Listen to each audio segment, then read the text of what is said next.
Young victims like Mackenzie Elliott are caught in the crossfire on city streets. It happened to 3-year-old Kendall, who was shot while in her father's arms.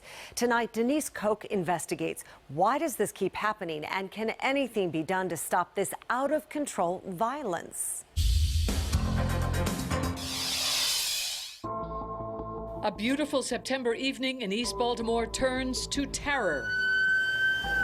Gunshots ring out at Greenmount and East Preston, littering the street with bullets and bodies. They planned it. It was premeditated. The youngest victim, 3-year-old Kendall Brockenbrow, who was in her father's arms as she's shot in the leg. 8 people were caught in the crossfire here in the 700 block of East Preston Street. Kendall and her dad among them. To this day, no one has been arrested, no one has been charged. I am beyond angry. She's 3. I am beyond angry. Kendall's mother, Lakia Missouri, is outraged, like so many others in the community.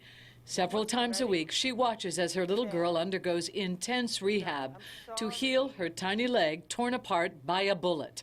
Why did this happen to Kendall, and who is responsible for all of this violence? I don't know what happened down there. I don't know why it happened down there, but I want to know who is responsible for my daughter. And Kendall isn't alone. In 2014, 3-year-old Mackenzie Elliott was killed by a stray bullet right in front of her house. And last year, a 10-year-old boy is shot while walking into an East Baltimore Family Dollar store to buy juice.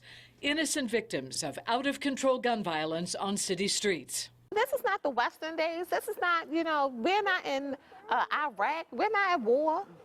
So why? City police tell WJZ that since 2015, 41 children and teens have died in shootings, and more than 100 were shot, like Kendall, and survived. If you could talk to the police commissioner, is there anything you think can be done to stop these kinds of open-air random shootings? I would ask them, what are you doing for your people?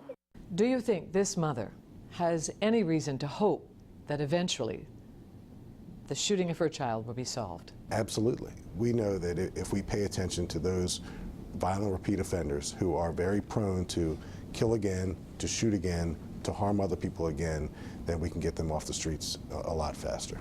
With more than 100 young victims in the past 2.5 years, outrage is growing. The city's mayor says enough is enough. You can no longer continue to do this, that you will be found, you will be caught. People's lives are valuable. It's not acceptable for the vulnerable folks in our society to get caught in the crossfire, and it immediately becomes a priority for the Baltimore Police Department to find out who's responsible for that violence.